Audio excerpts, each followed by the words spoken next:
Okay, hello everyone.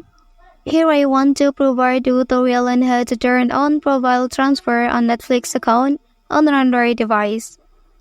By enabling the profile transfer feature, users can easily access their Netflix profile across different devices. So you can follow these steps to do it.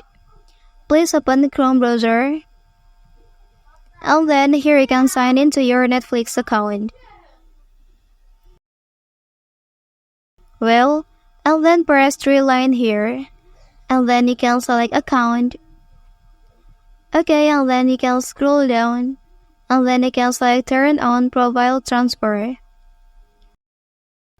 And then here you can simply press allow option. Okay, that's the tutorial on how to turn on profile transfer on Netflix account on an Android device. Don't forget to like and subscribe to get all the information from this channel. Thank you.